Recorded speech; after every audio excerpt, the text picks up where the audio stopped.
Sejam bem-vindos à nossa aula de ensino religioso. Como é que vocês estão? Já estão contando os dias para as férias? Já está quase chegando, hein? Mas enquanto não chega, vamos fazer a nossa aula de hoje, certo? Separa o seu material aí. Caderno, lápis de cor, lápis de escrever e a borracha. Eu já volto.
Muito bem, já separou seu material, então vamos escrever no caderno a data de hoje, a aula em que nós estamos, que é a aula 33, ER, e hoje tem revisão das aulas 30, 31 e 32. Vou dar um tempinho para vocês e já volto.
Muito bem, agora nós vamos dar uma olhada se a sua atividade vai aparecer aqui na aula. Ai, que legal! Você mandou a atividade? Ficou bonitão na foto? Ah, eu quero ver se você ficou bonitão, hein? Eu já volto.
Muito bem, agora que você já separou seu material, já escreveu no caderno e já viu se você estava bonitão ou bonitona na nossa atividade na TV, nós vamos fazer a nossa revisão.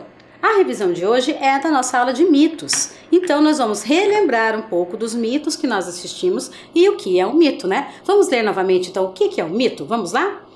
São narrativas utilizadas pelos povos antigos para explicar fatos da realidade e fenômenos da natureza incompreendidos por eles.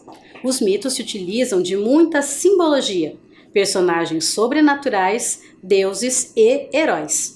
Um dos objetivos do mito é transmitir conhecimento e explicar fatos que a ciência ainda não havia explicado. Então, nós vimos que os mitos são histórias, né? Histórias contadas pelos ancestrais, pelas pessoas que vieram antes de nós. Professora, quer dizer que eles não sabiam? Sim, eles não sabiam, porque, como nós já conversamos nas aulas passadas, ainda não tinha a tecnologia que nós temos hoje. Ainda não tinha o Google, ainda não tinha a internet para a gente poder consultar. As pessoas ainda não tinham instrumentos para saber por que aquelas coisas estavam acontecendo. Então, por exemplo, no dia de muita chuva, eles viam os raios e não sabiam como explicar como aquilo acontecia. E aí eles contavam algum tipo de história. Contavam que existia um Deus, contavam que existia algum fenômeno que estava acontecendo para aquela luz aparecer no céu. E assim as histórias foram passando de geração para geração. Até que num dado momento apareceu a tecnologia e pôde explicar o que estava acontecendo. Quer dizer que o mito é uma mentira? Não, é uma história que foi contada. Certo? Histórias que eram contadas antigamente e que agora a gente já sabe que a tecnologia já conseguiu comprovar como é que isso acontece, certo? Então vamos lá para o nosso primeiro mito que nós vimos. O primeiro que nós vimos foi o Origem do Universo, Guarani Imbiá. Lembram que nós vimos a história, tinha até uma moça que fazia a linguagem de Libras? Isso mesmo, então vamos relembrar passo a passo o que foi dito nesse mito? Vamos lá. Qual é o tema do mito que nós assistimos lá do Imbiá? A criação do universo, muito bem. Esse mito é contado por qual povo indígena? Foi contado pelo povo Guarani Imbiá. Muito bem. O que mais que nós vimos nesse mito? Como era chamado o grande deus nesse mito? Era chamado de Nhanderu. Isso mesmo, lembra que Nhanderu era um grande deus e chamou os outros indígenas para ajudá-lo? Muito bem, vamos então relembrar isso? Como são chamados os 4 deuses que Nhanderu criou para ajudá-los? Lembra que eu até cantei um trechinho da música? Yamandu, Caraí, Jacairá e Tupã. Olha eles aí. Lembram deles? Muito bem, então eles foram os deuses que foram chamados por Nhanderu para ajudar ele a criar o universo. Quais são os pontos cardeais? Isso vocês aprenderam comigo, hein? Norte, sul, leste e oeste. Olha aí os pontos cardeais, que foi falado lá no nosso mito, né? Que cada deus foi para um canto do universo. Leste, norte, sul, leste e oeste. E as esposas deles, o que elas fizeram? Elas também participaram, lembram? O que os deuses e suas esposas formaram? Formaram a Rosa dos Ventos, muito bem. Aí ficou norte, noroeste, leste, centro-oeste, sul, sudoeste, oeste e noroeste. A Rosa dos Ventos, então, tem todos os pontos de localização. Lembra que a gente até conversou que nós moramos em qual região do país? Região sul. Muito bem, nós moramos na região sul e Curitiba fica na região leste. Olha só, você já sabe agora, hein? Curitiba na região leste e nós moramos na região sul. Muito bem.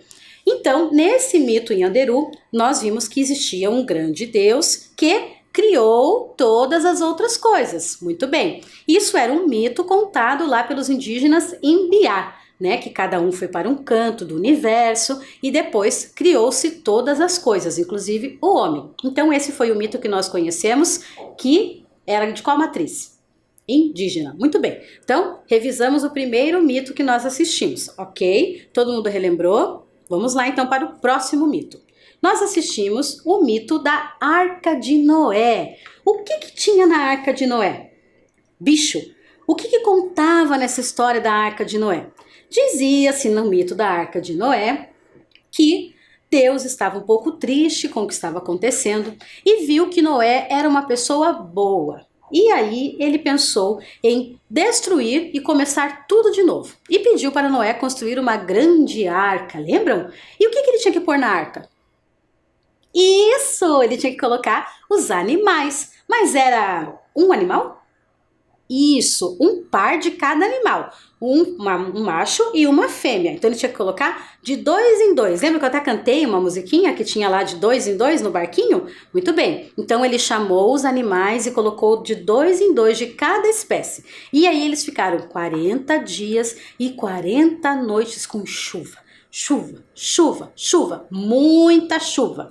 E essa chuva fez com que inundasse toda a terra. Então vamos relembrar o que nós vimos, né? Olha lá nas imagens. Então nós já falamos que Noé chamou os animais, 2 de cada, e a família dele. Aí choveu 40 dias e 40 noites. E o que ele fez para descobrir se eles já podiam descer?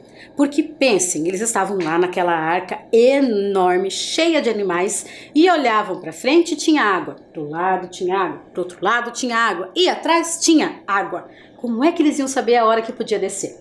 O Noé, muito esperto, teve uma ideia.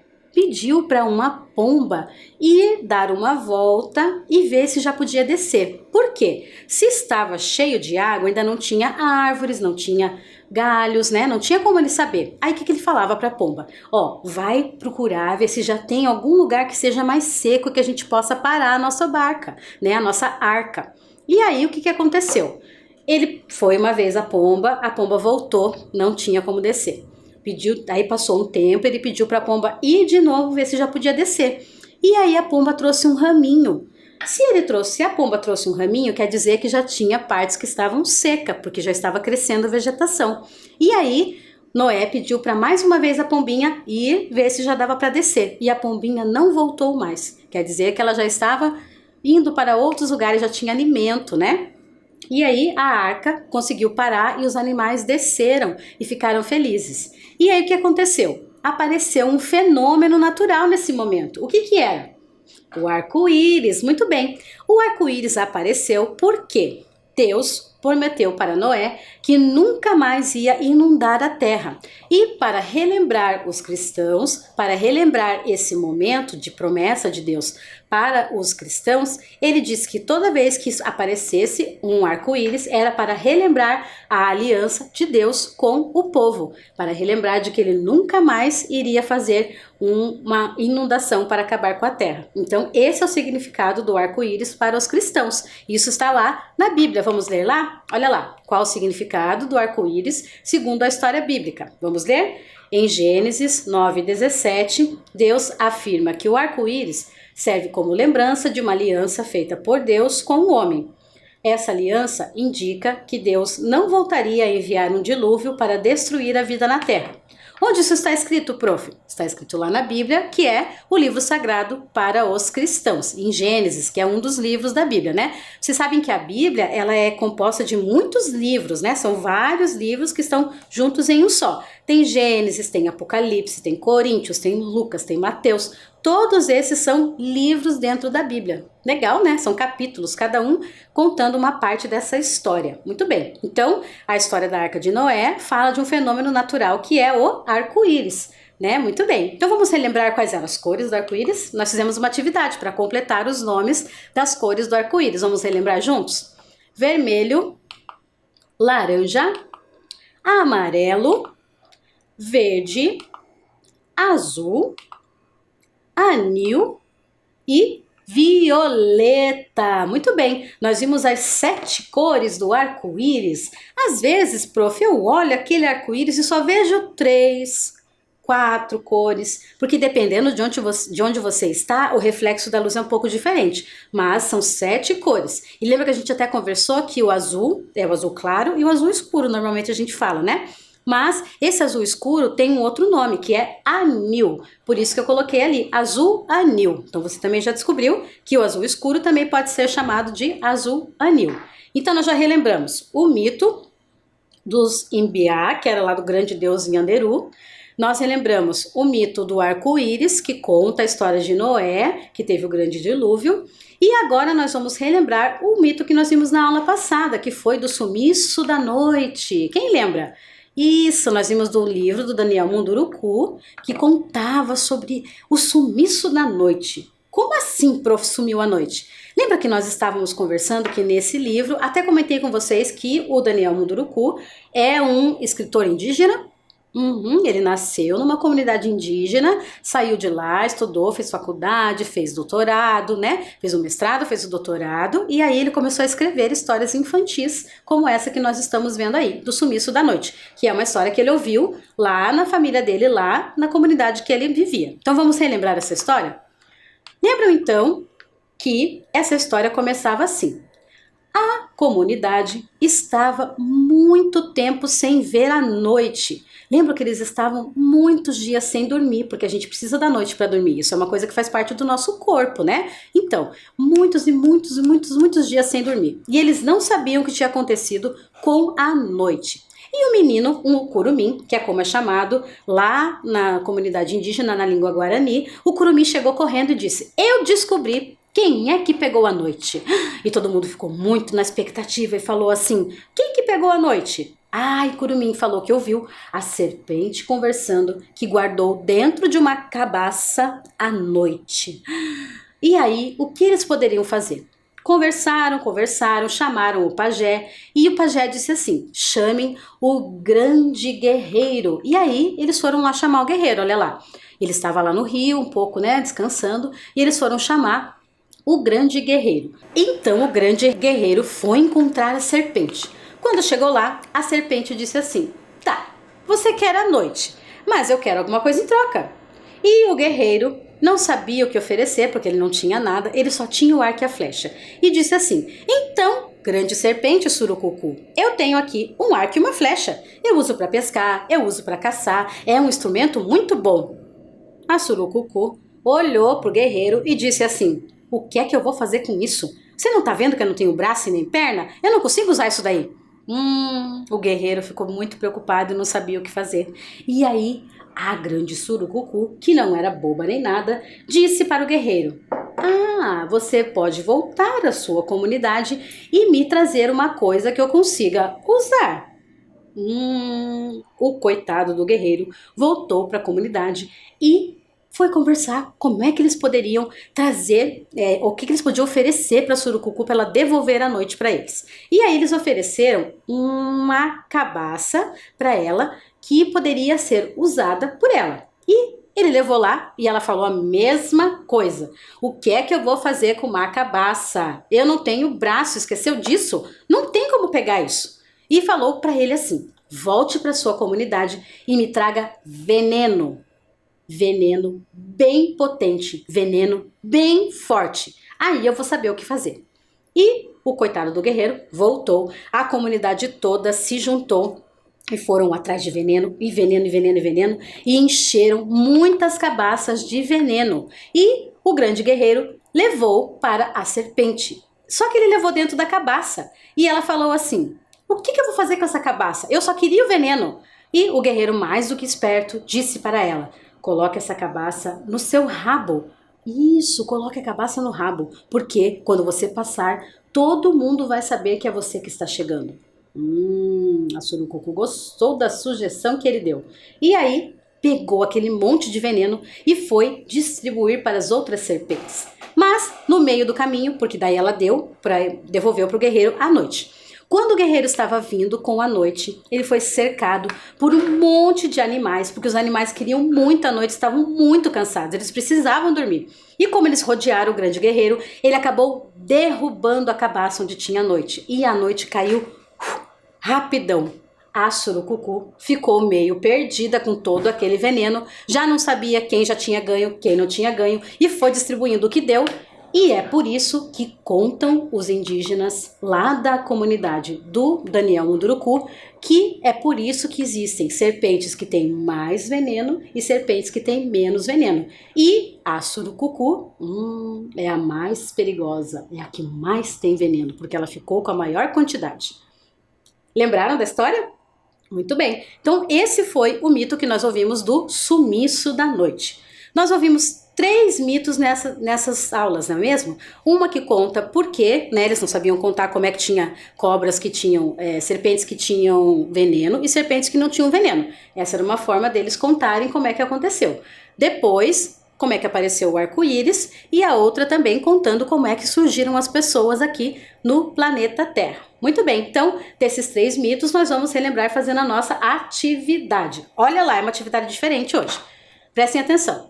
Decifre as palavras escondidas utilizando a primeira letra de cada desenho. Então você vai pensar o que é esse desenho que está aparecendo e como é que ele começa. Eu não vou contar agora, senão vai ficar muito fácil, né? Na volta, eu falo o nome de cada desenho que apareceu aí. Você vai utilizar a primeira letra de cada desenho, certo? Eu já volto.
Então, conseguiu descobrir a nossa palavra secreta?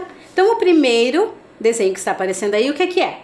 Um macaco. Macaco começa com a letra M. Muito bem, vamos lá. Próximo, o que que é? Uma igreja. Igreja começa com a letra I. Então, nós vamos formar o que aí? Mi. M com I faz mi. O próximo desenho, o que que é? Telha ou telhado. Os dois começam com T. Olha lá, então já temos 3 letras. E esse último desenho aí, o que que é? Óculos. Muito bem, então começa com a letra O. O que que formou? Mito, que foi o que nós vimos nas aulas passadas e na aula de hoje. M com I, mi, T com O, to. Mito. Muito bem. Agora, a próxima palavra é bem grande, tem que ficar esperto. Então, decifra a palavra escondida utilizando a primeira letra de cada desenho. Eu coloquei uns desenhos bem fáceis, tá bom? Eu já volto.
professora, que palavra grande! Vamos ver se vocês conseguiram? Então vamos lá. O primeiro desenho, o que que é?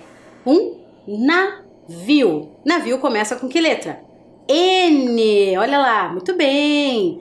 Mas, prof do céu, esse daí eu fiquei com muita dúvida, porque é um helicóptero.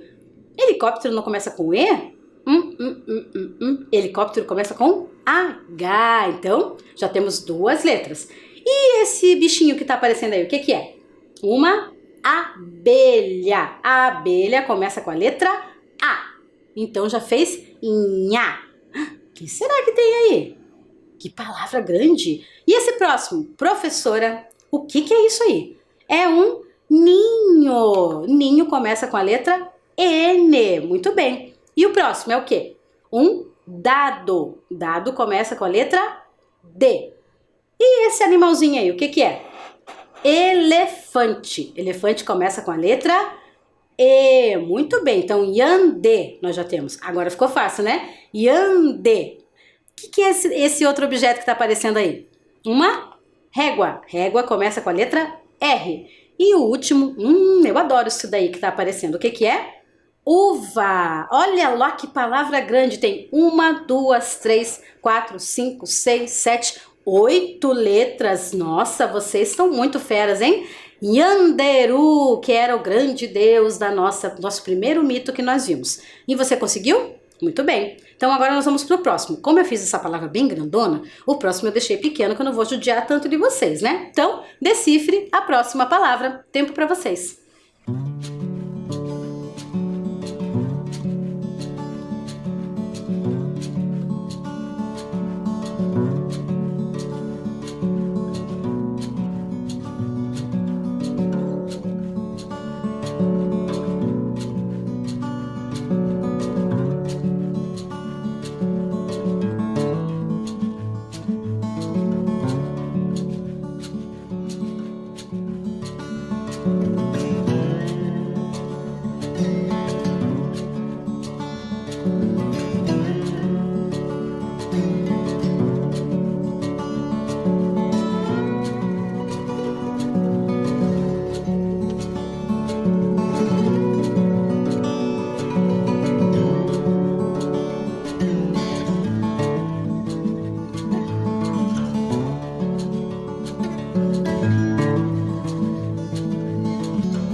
pessoal, essa foi fácil, hein? Fala a verdade. Ah, eu pus uma grandona antes, vocês agora tiveram essa colher de chá. Então vamos lá. Esse animalzinho começa com que letra? A. Abelha. Muito bem. O próximo objeto que é uma régua, começa com a letra R. E esse animal aí não tinha aparecido ainda. É o cavalo. Começa com que letra? C. Muito bem. E a última letra da abelha de novo, o A. A com R, ar, e o K, arca. Muito bem. Quantas letras tem essa palavra? 1, 2, 3, 4. Muito bem. Arca. Agora vamos para a nossa última. Prestem bem atenção porque todos esses desenhos já apareceram, então vocês já sabem, tá bom? Tempo para vocês.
Ficou fácil agora? Eu acho que ficou, hein? Então vamos corrigir?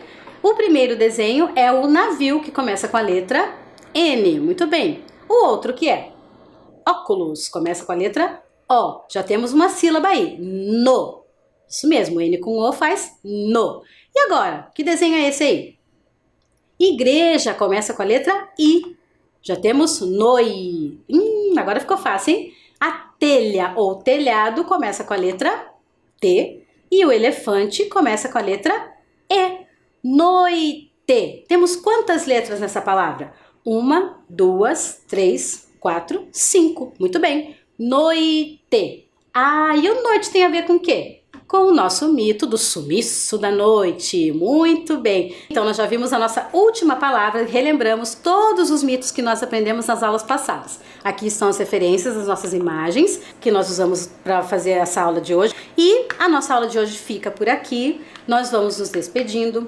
Eu espero que vocês tenham aprendido muito com esses mitos e consigam perceber coisas tão legais que eram contadas pelos nossos antepassados. Não esqueçam, pessoal, a mãozinha muito limpinha, lava embaixo da unha, ponha sua máscara e, se puder, fique em casa. Aquele beijo, ó, estalado, e um abraço apertado. Até semana que vem. Tchau, tchau.